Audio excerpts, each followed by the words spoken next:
أعوذ بالله من الشيطان الرجيم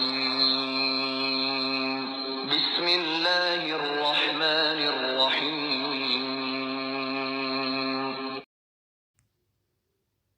اور رکوع کرنے والوں کے ساتھ رکوع کر، یہ غیب کی خبروں میں سے ہے جسے ہم تیری طرف وحی سے پہنچاتے ہیں۔ تو ان کے پاس نہ تھا جبکہ وہ اپنے قلم ڈال رہے تھے کہ مریم کو ان میں سے کون پالے گا، اور نہ تو ان کے جھگڑنے کے وقت ان کے پاس تھا۔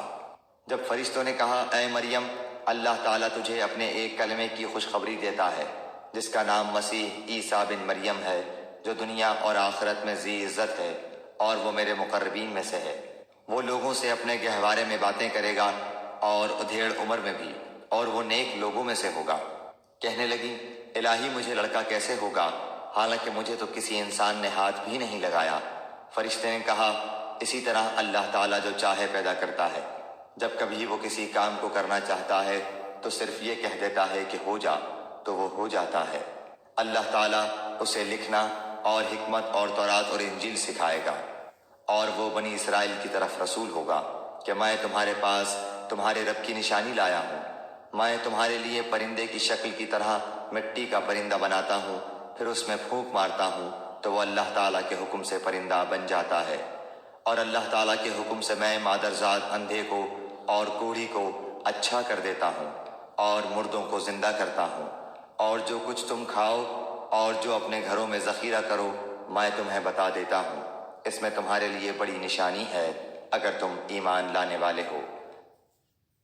اور میں تورات کی تصدیق کرنے والا ہوں جو میرے سامنے ہے، اور میں اس لیے آیا ہوں کہ تم پر بعض وہ چیزیں حلال کروں جو تم پر حرام کر دی گئی ہیں۔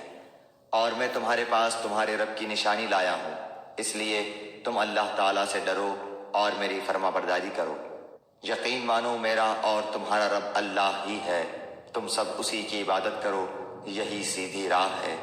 مگر جب حضرت عیسیٰ علیہ السلام نے ان کا کفر محسوس کر لیا تو کہنے لگے اللہ تعالیٰ کی راہ میں میری مدد کرنے والا کون کون ہے؟ حواریوں نے جواب دیا کہ ہم اللہ تعالیٰ کی راہ کے مددگار ہیں، ہم اللہ تعالیٰ پر ایمان لائے اور آپ گواہ رہیے کہ ہم تابعدار ہیں۔ اے ہمارے پالنے والے معبود، ہم تیری اتاری ہوئی وحی پر ایمان لائے اور ہم نے تیرے رسول کی اتباع کی، بس تو ہمیں گواہوں میں لکھ لے۔ اور کافروں نے مکر کیا اور اللہ تعالیٰ نے بھی مکر خفیہ تدبیر کی، اور اللہ تعالیٰ سب خفیہ تدبیر کرنے والوں سے بہتر ہے۔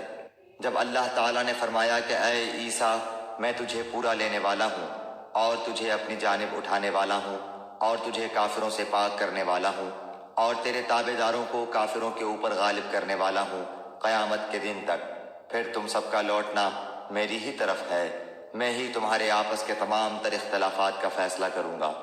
پھر کافروں کو تو میں دنیا اور آخرت میں سخت تر عذاب دوں گا اور ان کا کوئی مددگار نہ ہوگا، لیکن ایمان والوں اور نیک اعمال والوں کو اللہ تعالیٰ ان کا ثواب پورا پورا دے گا، اور اللہ تعالیٰ ظالموں سے محبت نہیں کرتا۔ یہ جسے ہم تیرے سامنے پڑھ رہے ہیں آیتیں ہیں اور حکمت والی نصیحتیں ہیں۔ اللہ تعالیٰ کے نزدیک عیسیٰ علیہ السلام کی مثال ہو بہو آدم علیہ السلام کی مثال ہے، جسے مٹی سے بنا کر کے کہہ دیا کہ ہو جا، پس وہ ہو گیا۔ تیرے رب کی طرف سے حق یہی ہے، خبردار شک کرنے والوں میں نہ ہونا۔ اس لیے جو شخص آپ کے پاس اس علم کے آ جانے کے بعد بھی آپ سے اس میں جھگڑے تو آپ کہہ دیں کہ آؤ ہم تم اپنے اپنے فرزندوں کو اور ہم تم اپنی اپنی عورتوں کو اور ہم تم خاص اپنی اپنی جانوں کو بلا لیں، پھر ہم عاجزی کے ساتھ التجا کریں اور جھوٹوں پر اللہ کی لعنت کریں۔ یقیناً صرف یہی سچا بیان ہے اور کوئی معبود برحق نہیں بجز اللہ تعالیٰ کے، اور بے شک غالب اور حکمت والا اللہ تعالیٰ ہی ہے۔ پھر بھی اگر قبول نہ کریں تو اللہ تعالیٰ بھی صحیح طور پر فسادیوں کو جاننے والا ہے۔ آپ کہہ دیجئے کہ اے اہل کتاب، ایسی انصاف والی بات کی طرف آؤ جو ہم میں تم میں برابر ہے، کہ ہم اللہ تعالیٰ کے سوا کسی کی عبادت نہ کریں، نہ اس کے ساتھ کسی کو شریک بنائیں، نہ اللہ تعالیٰ کو چھوڑ کر آپس میں ایک دوسرے کو ہی رب بنائیں۔ بس اگر وہ منہ پھیر لیں تو تم کہہ دو کہ گواہ رہو ہم تو مسلمان ہیں۔ اے اہل کتاب، تم ابراہیم کی بابت کیوں جھگڑتے ہو، حالانکہ تورات و انجیل تو ان کے بعد نازل کی گئیں؟ کیا تم پھر بھی نہیں سمجھتے؟ سنو، تم لوگ اس میں جھگڑ چکے جس کا تمہیں علم تھا، پھر اب اس بات میں کیوں جھگڑتے ہو جس کا تمہیں علم ہی نہیں؟ اور اللہ تعالیٰ جانتا ہے اور تم نہیں جانتے۔ ابراہیم تو نہ یہودی تھے نہ نصرانی تھے، بلکہ وہ تو یک طرفہ خالص مسلمان تھے، وہ مشرک بھی نہ تھے۔ سب لوگوں سے زیادہ ابراہیم سے نزدیک تر وہ لوگ ہیں جنہوں نے ان کا کہا مانا، اور یہ نبی اور جو لوگ ایمان لائے۔ مومنوں کا ولی اور سہار اللہ ہی ہے۔ اہل کتاب کی ایک جماعت چاہتی ہے کہ تمہیں گمراہ کر دیں، دراصل وہ خود اپنے آپ کو گمراہ کر رہے ہیں اور سمجھتے نہیں۔ اے اہل کتاب، تم باوجود قائل ہونے کے پھر بھی دانستہ اللہ کی آیات کا کیوں کفر کر رہے ہو؟ اے اہل کتاب، باوجود جاننے کے حق و باطل کو کیوں خلط ملط کر رہے ہو اور کیوں حق کو چھپا رہے ہو؟ اور اہل کتاب کی ایک جماعت نے کہا کہ جو کچھ ایمان والوں پر اتارا گیا ہے اس پر دن چڑھے تو ایمان لاؤ اور شام کے وقت کافر بن جاؤ تاکہ یہ لوگ بھی پلٹ جائیں، اور سوائے تمہارے دین پر چلنے والوں کے اور کسی کا یقین نہ کرو۔ آپ کہہ دیجئے کہ بے شک ہدایت تو اللہ ہی کی ہدایت ہے، اور یہ بھی کہتے ہیں کہ اس بات کا بھی یقین نہ کرو کہ کوئی اس جیسا دیا جائے جیسا تم دیے گئے ہو، یا یہ کہ یہ تم سے تمہارے رب کے پاس جھگڑا کریں گے۔ آپ کہہ دیجئے کہ فضل تو اللہ تعالیٰ ہی کے ہاتھ میں ہے، وہ جسے چاہے اسے دے، اللہ تعالیٰ وسعت والا اور جاننے والا ہے۔ وہ اپنی رحمت کے ساتھ جسے چاہے مخصوص کر لے، اور اللہ تعالیٰ بڑے فضل والا ہے۔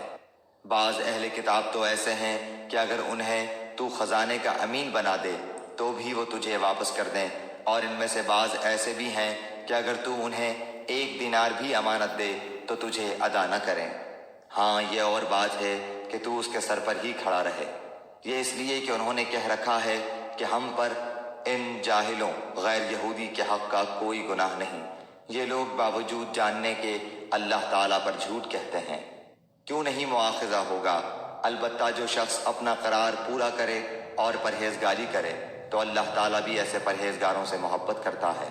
بے شک جو لوگ اللہ تعالیٰ کے عہد اور اپنی قسموں کو تھوڑی قیمت پر بیچ ڈالتے ہیں ان کے لیے آخرت میں کوئی حصہ نہیں۔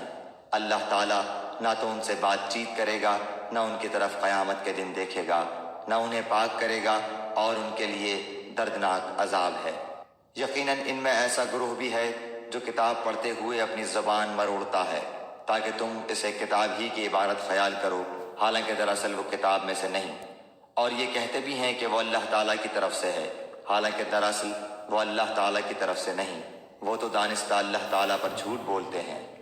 کسی ایسے انسان کو جسے اللہ تعالیٰ کتاب و حکمت اور نبوت دے یہ لائق نہیں کہ پھر بھی وہ لوگوں سے کہے کہ تم اللہ تعالیٰ کو چھوڑ کر میرے بندے بن جاؤ، بلکہ وہ تو کہے گا کہ تم سب رب کے ہو جاؤ، تمہارے کتاب سکھانے کے باعث اور تمہارے کتاب پڑھنے کے سبب۔ اور یہ نہیں ہو سکتا کہ وہ تمہیں فرشتوں اور نبیوں کو رب بنا لینے کا حکم کرے۔ کیا وہ تمہارے مسلمان ہونے کے بعد بھی تمہیں کفر کا حکم دے گا؟ جب اللہ تعالیٰ نے نبیوں سے عہد لیا کہ جو کچھ میں تمہیں کتاب و حکمت دوں، پھر تمہارے پاس وہ رسول آئے جو تمہارے پاس کی چیز کو سچ بتائے، تو تمہارے لیے اس پر ایمان لانا اور اس کی مدد کرنا ضروری ہے۔ فرمایا کہ تم اس کے اقراری ہو اور اس پر میرا ذمہ لے رہے ہو۔ سب نے کہا کہ ہمیں اقرار ہے۔ فرمایا تو اب گواہ رہو اور خود میں بھی تمہارے ساتھ گواہوں میں ہوں۔ بس اس کے بعد بھی جو پلٹ جائیں وہ یقیناً پورے نافرمان ہیں۔ کیا وہ اللہ تعالیٰ کے دین کے سوا اور دین کی تلاش میں ہیں؟ حالانکہ تمام آسمانوں والے اور سب زمین والے اللہ تعالیٰ ہی کے فرما بردار ہیں، خوشی سے ہوں یا ناخوشی سے، سب اسی کی طرف لوٹائے جائیں گے۔